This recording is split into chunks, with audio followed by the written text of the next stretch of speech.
कारण।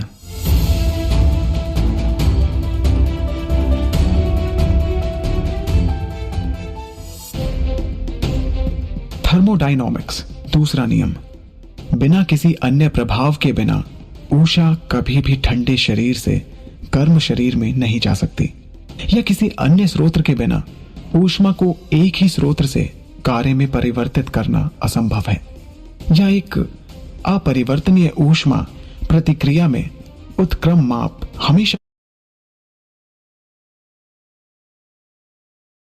बढ़ता है। चिरंजीवी ने इस दुनिया की भाषा का उपयोग करते हुए इसे सावधानी पूर्वक लिखा। एक नजर में ये लिखावट एक चलते हुए केचुए जैसा दिख रहा था और वास्तव में ये नहीं समझ पाता था कि स्थानीय लोग इतने मुश्किल शब्द कैसे सीख सकते हैं। अगर उससे कोई पूछता कि भौतिकी का कौन सा नियम सबसे ज्यादा परेशान करने वाला होता है, तो चिरंजीवी निश्चित रूप से थर्मोडायनामिक्स के दूसरे नियम का ही नाम लेता। यह बताता कि ऊष्मा हमेशा उच्च से निम्न तापमान से गुजरेगी। इस प्रकार अराजकता को क्रम में जोड़ने और उत्क्रम माप में वृद्धि होगी। आखिरकार सब कुछ शून्य हो जाएगा और ब्रह्मांड स्थायी रूप से शांत हो जाएगा। किसी तरह यह दुनिया बढ़ते उत्क्रम माप के मुद्दे से मुक्त हो गई। यह अचानक से जादुई शक्ति का उत्पादन कर सकता है, जो एक स्थायी गति मशीन की तुलना में बहुत अधिक प्रभावशाली था। बुराई की ताकत। चिरंजीवी खुद पर हंसा। यहां के लोग इस शक्ति को नहीं पहचान पा रहे हैं। उनको अंदाजा भी नहीं है कि यह शक्ति संभवतः पूरे ब्रह्मांड को बदल सकती है। बेशक वो इस छोटे से अलोहा नगरी से इस बदलाव की शुरुआत कर सकता है। चिरंजीवी ने एक धुन गुनगुनाई। उसने जो कुछ लिखा था उसे फाड़ दिया और चिमनी में फेंक दिया, जहां वो जलकर राख हो गया। ये सब करते हुए उसे बहुत ज्यादा खुशी और आजादी महसूस हो रही थी।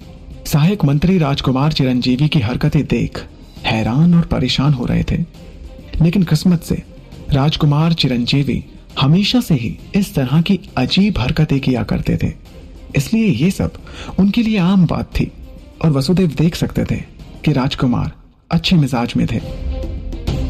काम हो गया महाराज। डायन को दोपहर में फांसी पर लटका दिया गया था, वसुदेव ने बताया। बढ़िया। क्या कोई बता सकता है कि सभी अभियुक्त चोगा क्यों पहनते हैं? चिरंजीवी ने लिखते हुए पूछा। पवित्र मठ और काल तंत्र संगठन से संघर्ष को रोकने के लिए, वसुदेव ने जवाब दिया। चिरंजीवी ने एक कारागार प्रमुख को आदेश दिया कि वो माया की कद काठी वाली मौत की सजा पाए किसी अपराधी को खोजे और उसे माया की जगह फांसी पर चढ़ा दे। मुख्य रक्षक और सहायक मंत्री के अलावा हर कोई जो काल कोठरी में उसके साथ था, उसे 20 सोने के सिक्के दिए गए, जो उनके लिए बहुत बड़ी रकम थी। वसुदेव ने गोपनीयता बरकरार रखने के लिए सभी गवाहों को मारने का सुझाव दिया, लेकिन चिरंजीवी ने इसे अस्वीकार कर दिया। वो जानता था कि वो इस रहस्य को फैलने से नहीं रोक सकता, लेकिन इसका कोई मतलब भी नहीं था, क्योंकि वो वास्तव में चाहता था कि कोई व्यक्ति इस बात को फैलाए, पर अभी नहीं। आज नहीं तो कल मठ से उसका टकराव होना ही था, क्योंकि वो उन बेवकूफों को बर्दाश्त नहीं करना चाहता था जो इस तरह के मूल्यवान संसाधनों को बर्बाद कर रहे हैं। अगर अन्य डायनों को यह पता चला कि एक ऐसा शहर है जहां वे स्वतंत्र रूप से रह सकते हैं और यहां तक कि वहां उनके साथ अच्छा व्यवहार किया जाएगा, तो वे क्या सोचेंगी? कोई फर्क नहीं पड़ता कि युग कौन सा है, पर प्रतिभा और मानव संसाधन सबसे महत्वपूर्ण चीज थी। अच्छी बात है, चिरंजीवी ने कहा। अगला आदेश है कि आपको मुझे पिछले साल के व्यापार, करों और व्यय का ब्यौरा देना होगा। मैं चाहता हूं कि आप इस शहर में लोहे, कपड़े और मिट्टी के बर्तनों की संख्या और आकार के आंकड़े भी जमा करें। मुझे ये आंकड़े जमा करने के लिए 3 दिन की आवश्यकता होगी, लेकिन वसुदेव ने पहले सिर हिलाया, लेकिन फिर कुछ बोल नहीं पाया। क्या बात है? चिरंजीवी ने पूछा, ये जानते हुए कि अगला सवाल क्या आना है, पर वो उसके लिए पूरी तरह तैयार था। वसुदेव के मन में पिछले दिन हुई घटना को लेकर बहुत सवाल थे। वैसे भी उसकी नजर में एक शैतान हमेशा एक शैतान ही रहना था। एक बुरा इंसान होने का मतलब यह भी नहीं है कि उसके पास दिमाग ही नहीं है। सहायक मंत्री की नजर में एक डायन को शरण देना दुनिया से युद्ध करने की घोषणा के समान था। जी महाराज, मुझे समझ नहीं आया। वसुदेव को अपने शब्दों से जूझना पड़ा। हालांकि आप पहले भी बहुत सी परेशानी में फंसे हैं, पर कभी भी यह आपको नुकसान पहुंचाने लायक नहीं था। लेकिन अब केवल एक डायन को बचाने के लिए इतना जोखिम उठाना, यह मठ था जिसने उन्हें मारने के लिए कानून बनाया था। लेकिन यहां तक कि आपके पिता महामहिम अलक्षेंद्र इसका समर्थन करते हैं। चिरंजीवी ने एक पल के लिए सोचा और पूछा, क्या आप जानते हैं कि यह अलोहा नगरी रहने के लिए एक अच्छी जगह है? ये वसुदेव को यह समझ में नहीं आया कि इस प्रश्न का इस समस्या से क्या लेना देना है, लेकिन अंत में सच्चाई से जवाब दिया, वास्तव में नहीं। बिल्कुल सही। वीरपुर या जलपट्टनम की तुलना में आपको क्या लगता है कि मेरी संभावना सिंहासन हासिल करने की मेरे भाई बहनों की चाहत के खिलाफ है? सहायक मंत्री ने अपना मुंह खोला लेकिन जवाब नहीं दिया। लगभग शून्य। तो मैं केवल एक और रास्ता चुन सकता हूं। चिरंजीवी ने अनायास ही देखा कि वसुदेव उसके जाल में फंस गया है। एक रास्ता जो मेरे पिता को भी प्रभावित करेगा। उसने ये तर्क नहीं दिया कि डायने स्वाभाविक रूप से बुरी नहीं थी, क्योंकि इसका कोई फायदा नहीं था। वसुदेव 20 साल तक वित्त मंत्री के सहायक रहे थे और एक बहुत ही सक्षम राजनीतिज्ञ थे। राजनेताओं के लिए नैतिक कानून की तुलना में व्यक्तिगत लाभ अधिक महत्वपूर्ण था। इसके अलावा चिरंजीवी ने अपनी यादों को टटोला और राजकुमार के कार्यों को सही ढंग से याद किया तो पाया कि वो भावनाओं में बहकर बातें करने वाला इंसान नहीं था, क्योंकि उसे धार्मिक व्यक्ति नहीं समझा जाता था। इसलिए उसने धार्मिक और धर्मनिरपेक्ष गुटों के बीच के टकराव का फायदा उठाने का फैसला लिया, क्योंकि पवित्र मठ की शक्ति का विस्तार अलक्षेंद्र के लिए एक बहुत बड़ी चुनौती थी। मठ ने दावा किया कि दुनिया भगवान की इच्छा के तहत काम करती है और महंत भगवान की आवाज है।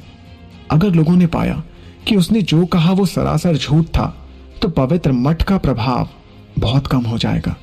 सहायक मंत्री को यह समझाना कठिन था कि चुड़ैलें बुरी नहीं हैं, इसलिए मैं उन्हें बचाना चाहता हूं, लेकिन उनकी जगह चुड़ैलें बुराई का प्रतीक नहीं है। मैं उनका उपयोग मठ पर हमला करने के लिए कर सकता हूं। यह कहकर वसुदेव आसानी से राजी किया जा सकता है।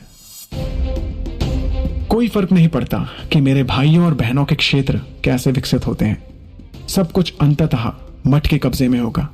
उन्होंने पहले ही राजाओं के दिव्य अधिकार की घोषणा की थी, जिसमें कहा गया था कि योग्य शासकों को महंत द्वारा आशीर्वाद दिया जाना चाहिए।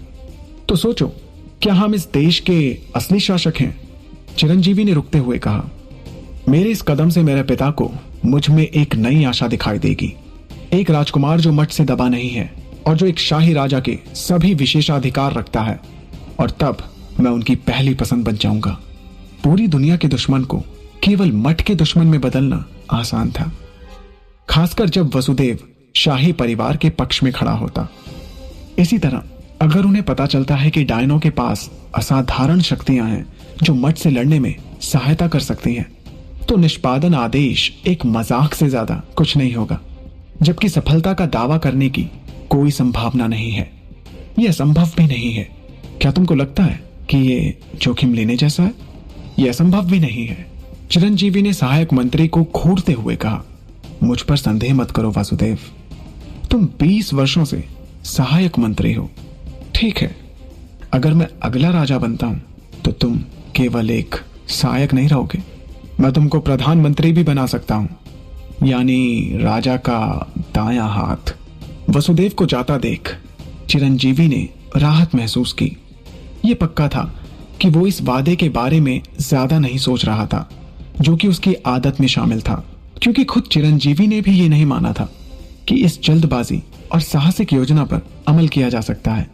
हालांकि वसुदेव को इस बात की गंभीरता समझना अधिक महत्वपूर्ण था। एक शरणागत महान बेटे द्वारा सोची गई इस सरल योजना ने राजकुमार चिरंजीवी की मठ के प्रति घृणा को ही दर्शाया और अधिक डायनों को आकर्षित करने का काम किया। रही बात उसके असली विचारों के बारे में जानना, अगर वसुदेव भी जानता तो वो इसे नहीं समझ पाता। चिरंजीवी ने नौकरानी को बुलवाया माया से कहो मैंने याद किया है। अब फिर से काम धंधे पर लौटते हैं, चिरंजीवी ने खुशी से सोचा।